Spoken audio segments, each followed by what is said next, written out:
അച്ഛൻ്റെയോ അനിയൻ്റെയോ ചേട്ടൻ്റെയോ ഭർത്താവിൻ്റെയോ കൂട്ടുകാരൻ്റെയോ അല്ലെങ്കിൽ അപ്പുറത്തെ വീട്ടിൽ ആരുടെയെങ്കിലും ആയിക്കോട്ടെ, ആരുടെയെങ്കിലും ഇതുപോലത്തുള്ള ഷർട്ടുകളൊക്കെ പഴയത് കളഞ്ഞ് കിട്ടുകയാണെങ്കിൽ ഇതുപോലൊന്ന് ചെയ്ത് നോക്കൂ കേട്ടോ. പിൻട്രസ്റ്റിൽ കുറേ തപ്പിയെങ്കിലും എനിക്കൊന്നും ഇഷ്ടപ്പെടാത്തതുകൊണ്ട് എൻ്റെതായ രീതിയിലൊന്ന് ട്രൈ ചെയ്ത് നോക്കാമെന്ന് വിചാരിച്ചിട്ടോ. അങ്ങനെ ഏട്ടൻ്റെ ഒരു പഴയ നീല ഷർട്ടാണ്. ഇതിപ്പോൾ ഞാൻ വെട്ടിയൊന്നും മുറിക്കാൻ പോകുന്നില്ല കേട്ടോ, ആരും പേടിക്കണ്ട. ഇതിൻ്റെ സൈഡിൽ ഞാൻ ഇതുപോലെ മാസ്കിൻ്റെ പൊട്ടിച്ചു കൊടുത്തിട്ടുണ്ട്. ഇതിനകത്ത് പെയിൻറ്റ് അടിക്കാൻ പോവാണ് ഗൈസ്. സ്റ്റെൻസിൽ യൂസ് ചെയ്താൽ വെക്കുന്നത് കേട്ടോ. വളരെ എളുപ്പപ്പണി, സിമ്പിളായിട്ട് ചെയ്ത് തീർക്കണമല്ലോ. അപ്പോൾ നിങ്ങൾക്ക് ഇത് ഈസി ആയിട്ട് ചെയ്യാം കേട്ടോ.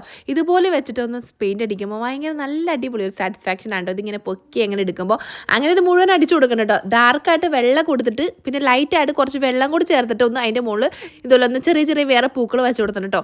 സ്പ്രേ പെയിൻറ്റ് ഇല്ലാത്തവർ ഇതുവരെ വെള്ളം കലക്കിയിട്ട് ഇതുപോലെ സ്പ്രേ അടിച്ചു കൊടുത്തിട്ട് അവിടെയൊക്കെ ഇങ്ങനെ പൊട്ടും പൊടിയും പോലെയൊക്കെ കിട്ടും കേട്ടോ. എന്നിട്ട് നമ്മുടെ ആ മാസ്കിൻ ടേപ്പ് അങ്ങോട്ട് പീൽ ചെയ്ത് കളയാട്ടോ. അപ്പോൾ ഒന്ന് അയനും കൂടി ചെയ്തത് കുറേ നാൾ ലാസ്റ്റ് ചെയ്യേ. ബാക്ക് ഞാൻ കാണിച്ചു തരാം ഗൈസ്. അപ്പോൾ ഇതാണ് ഈ ഫൈനൽ റിസൾട്ട് കേട്ടോ. വേണേ നമുക്ക് ജാക്കറ്റ് ആക്കി ഇടാം. ഇതിലിനി വേറെ ഏതെങ്കിലും കളർ ആഡ് ചെയ്യണോ കൂട്ടുകാരെ ഒന്ന് പറയണേ. ആ പത്രത്തിൽ തെറ്റാ.